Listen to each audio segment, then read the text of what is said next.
Are we ready? You ready?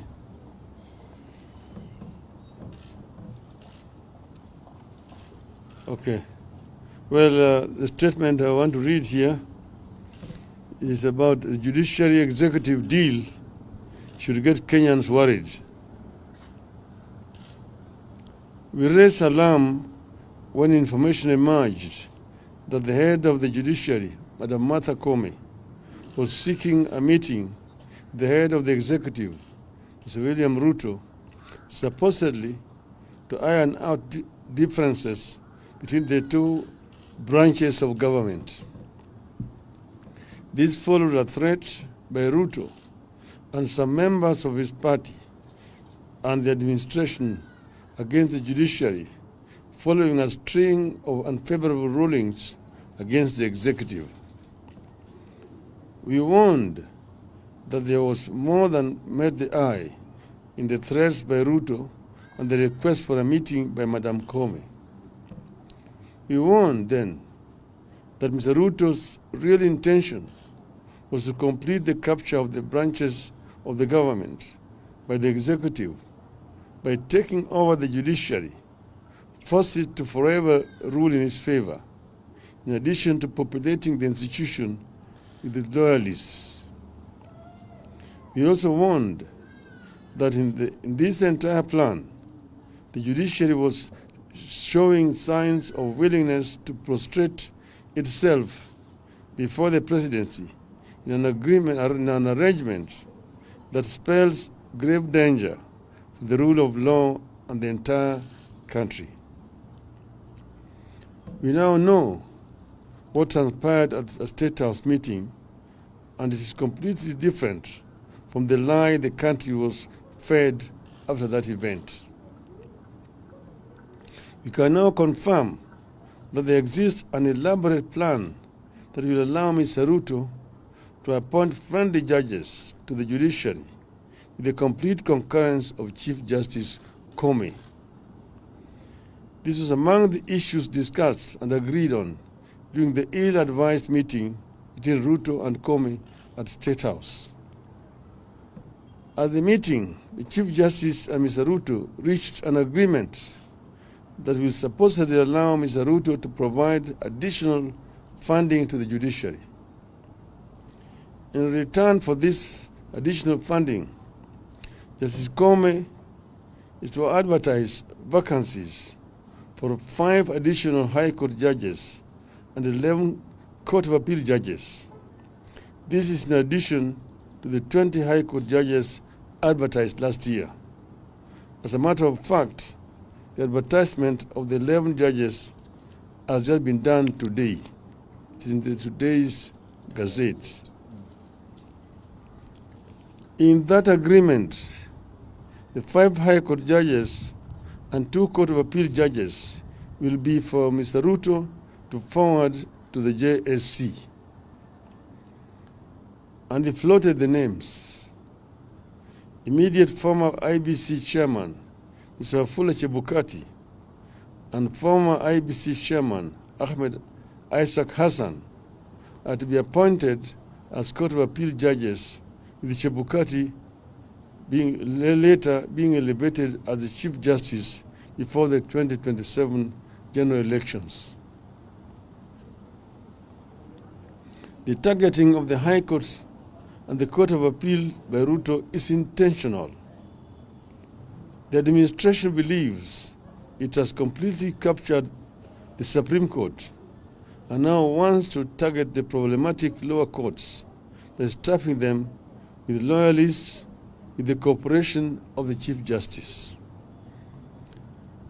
After filling the executive with people of questionable integrity and capacity, and who will remain eternally grateful to him, Mr. Ruto is looking to set up a user-friendly judiciary full of people with questionable pasts and limited capacity.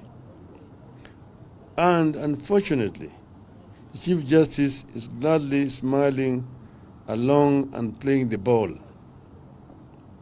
Officially, Mr. Ruto is supposed to have agreed to give additional funding to the judiciary. That is a cover-up.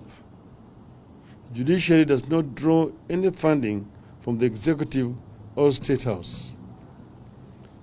Article 173 of the Constitution of Kenya established the Judiciary Fund, which is administered by the Chief Justice, Registrar of the Judiciary. Which is administered by the Chief Registrar of the Judiciary. The provision of the Judiciary Fund, as contained in Article 173, states as follows. 1. There is established a fund to be known as the Judiciary Fund, which shall be administered by the Chief Registrar of the Judiciary. 2.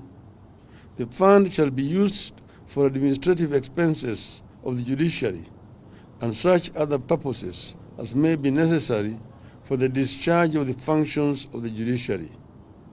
3. Each financial year, the Chief Registrar shall prepare estimates of expenditure for the following year and submit them to the National Assembly for approval. 4.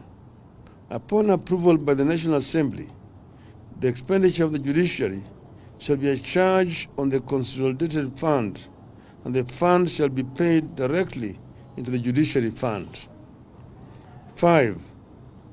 Parliament shall enact legislation to provide for the regulation of the fund. The presidency cannot allocate any money to the judiciary. Madam Koome knows this, and yet has willingly proceeded to associate herself with and endorse an illegality. Where Koome sought money from the State House and not from Parliament, only she can explain, but it spells doom.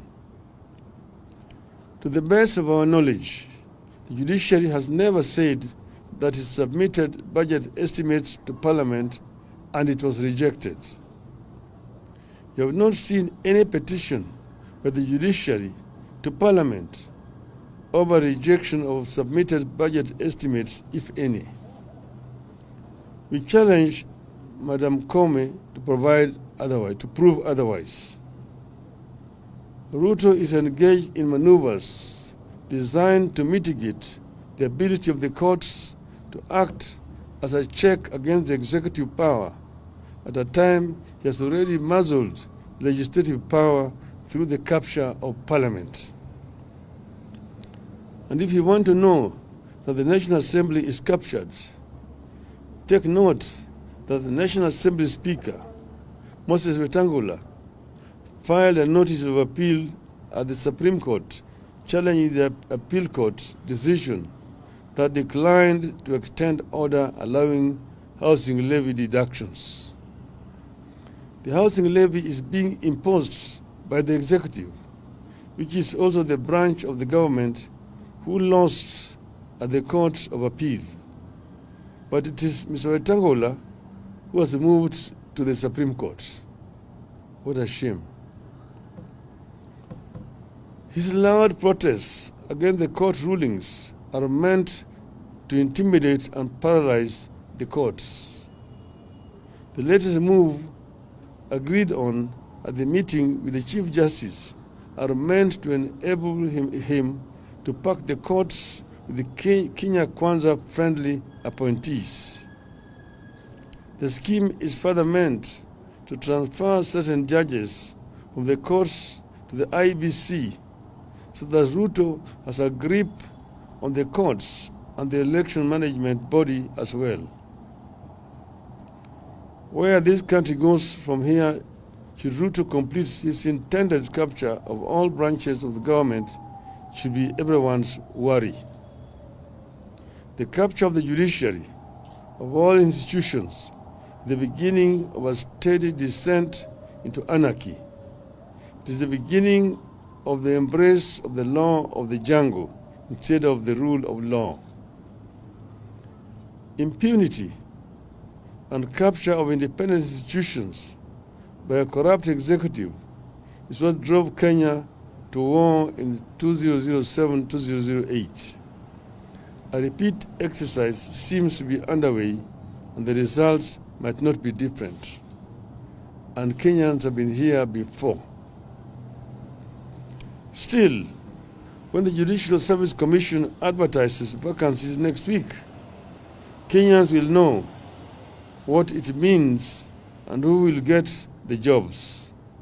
It means 5 new judges picked by Mr. Ruto for the High Court and 2 judges in the name of Chebukati and Hassan, equally picked by Ruto. And the descent into the abyss will get a new momentum.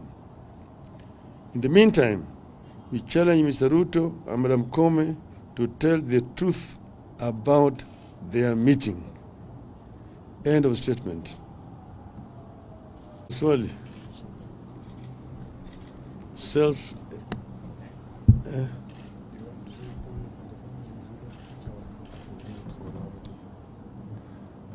No, and on another issue, we are saddened at what happened last night in Embakasi village, where there was an explosion at an LPG filling plant, which has caused death, I'm told by now, of 4 Kenyans, and that very many people actually have been injured. We're told that people have different degrees of burns who have been treated at different institutions belonging to the Nairobi County government. We say pole to the families of the deceased and those who have been injured.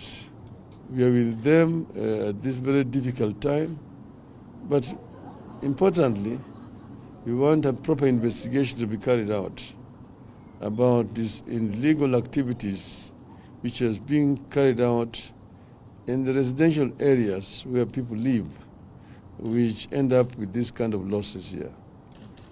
And we urge Parliament to get involved with this. Thank you. Thank you.